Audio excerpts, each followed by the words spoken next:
Friends ನಮಸ್ಕಾರ. ನೀವೇನು ನೋಡ್ತಾ ಇದ್ದೀರಾ, ಎರಡು ಒಂದು ಮದ ಗಜಗಳ ಕಾಳಗ ಡೈಲಿ ನಡೀತಾ ಇರುತ್ತೆ ಇತ್ತೀಚಿನ ದಿನಗಳಲ್ಲಿ. ಇದೆಲ್ಲಿ ಅಂತಂದರೆ, ಈ ಘಟನೆ ಆಗಿರೋಂಥದ್ದು ನಮ್ಮ ತಿತ್ಮತಿ ಟು ಗೋಣಿಕೊಪ್ಪ ರೋಡ್ ಏನಿದೆ, ಅಂದರೆ ಯಾರು ಹುಣಸೂರು ರೋಡಲ್ಲಿ ಟ್ರಾವೆಲ್ ಮಾಡ್ತಾ ಇರ್ತೀರ ಅವರು ಸಾಧಾರಣವಾಗಿ ಅದನ್ನು ನೋಡಿರ್ತೀರ. ಸೊ ಏನಕ್ಕಂತಂದರೆ, ಇದು ರೋಡ್ ಸೈಡಲ್ಲಿ ಇರುವಂಥ ಆನೆಗಳು, ಎರಡು ಆನೆಗಳು ಕೂಡ ರೋಡ್ ಸೈಡಲ್ಲೇ ಇರುವಂಥ ಆನೆಗಳು.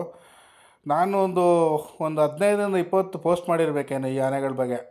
ನಾನು ಮಾಮೂಲಲ್ಲಿ ಟ್ರಾವೆಲ್ ಮಾಡ್ತಾ ಇರಬೇಕಾದ್ರೆ ವೀಡಿಯೋ ಕ್ಯಾಪ್ಚರ್ ಮಾಡ್ತಾ ಇರ್ತೀನಿ ಈ ಆನೆಗಳದ್ದು.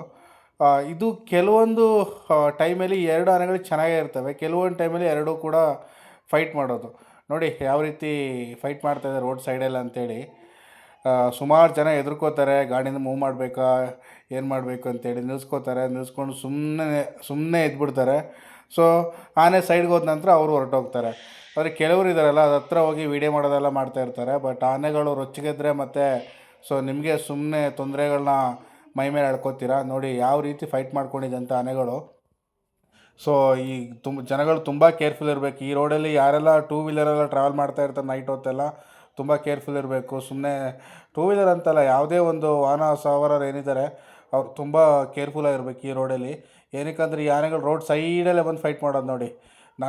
ಇದು ಕಾಡೊಳಗಿನ ಎಷ್ಟು ಫೈಟ್ ಮಾಡ್ಕೊಳತ್ತೆ ಗೊತ್ತಿಲ್ಲ, ಬಟ್ ನಮ್ಮ ವೀಡಿಯೋಗೆ ಸಿಕ್ಕಿದಿಷ್ಟು.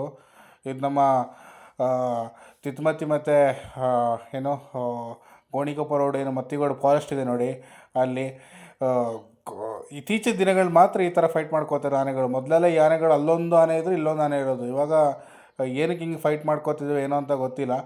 ಬಟ್ ಆದರೆ ಜನಗಳು ಕೇರ್ಫುಲ್ ಆಗಿರಬೇಕು. ನಡು ರಸ್ತೆಯಲ್ಲೇ ಬಂದು ಫೈಟ್ ಮಾಡ್ಕೊಳ್ಳೋಂಥ ಆನೆಗಳಿದು. ನೋಡಿ ನೋಡಿ ಅದು ಕಿರ್ಚಾಡೋದು ನೋಡಿ ಹೆಂಗೆ ಕಿರ್ಚಾಡುತ್ತೆ ಅಂತ ಈ ವಿಡಿಯೋದಲ್ಲಿ ನೋಡ್ತಾ ಇರ್ಬೋದು ನೀವು. ಕೊನೆಯವರು ನೋಡಿ ಹೆಂಗೆ ಕಿರ್ಚಾಡ್ಕೊಳ್ಳುತ್ತೆ ಅಂತೇಳಿ. ಅಲ್ಲಿ ನೋಡಿ ವಾಹನ ಸವಾರರು ಕೂಡ ವೀಡಿಯೋ ಹತ್ತತ್ರದಲ್ಲೇ ಮಾಡ್ಕೊಂಡು ಹೋಗ್ತಾ ಇದ್ದಾರೆ. ಸೊ ಎಲ್ಲಾದರೂ ಏನಾದ್ರು ಹೆಚ್ಚು ಕಮ್ಮಿ ಆಗಿ ಆನೆಗಳನ್ನು ಜನರ ಮೇಲೆ ದಾಳಿ ಮಾಡಿದ್ರೆ ಯಾರ ಗತಿ? ಸೊ ಅದಕ್ಕೆ ಇದೊಂದು ಇನ್ಫಾರ್ಮೇಟಿವ್ ವೀಡಿಯೋ ಅಂತ ಹೇಳ್ತೀನಿ. ಆದಷ್ಟು ಕೇರ್ಫುಲ್ಲಾಗಿರಿ. ಯಾವಾಗ ಆನೆಗಳು ರೊಚ್ಚಿಗೇಳುತ್ತೆ ಅಂತ ಹೇಳೋಕ್ಕಾಗಲ್ಲ. ರೊಚ್ಚಿಗೆದ್ರೆ ಸುಮ್ಮನೆ ನಾವೇ ಮೈ ಮೇಲೆ ಎಳ್ಕೋಬೇಕಾಗುತ್ತೆ. ಅಂದರೆ ಅಪಾಯ ಕಟ್ಟಿಟ್ಟ ಬುತ್ತಿ ಈ ರೋಡಲ್ಲಿ. ನಾನು ಎದುರಿಸ್ತಾ ಇಲ್ಲ, ಒಂದು ಜಾಗರೂಕತೆಯಾಗಿ ಮಾಡ್ತಾಯಿದ್ದೀನಿ ಅಷ್ಟೇ. ತುಂಬ ಕೇರ್ಫುಲ್ಲಾಗಿರಿ. ಆನೆಗಳು ಯಾವ ಟೈಮಲ್ಲೂ ಕೂಡ ನಮ್ಮ ಮೇಲೆ ಬೀಳ್ಬೋದು ಇಂಥ ಮೂಮೆಂಟಲ್ಲಿ. ಅವರವರು ಟೆನ್ಷನ್ಗಳು ಅವ್ರವ್ರಿಗೆ ಅಂದಂಗೆ ಅವು ಏನಕ್ಕೆ ಫೈಟ್ ಮಾಡ್ಕೋತಂತ ಯಾರೂ ಗೊತ್ತಿಲ್ಲ ಅಲ್ವಾ.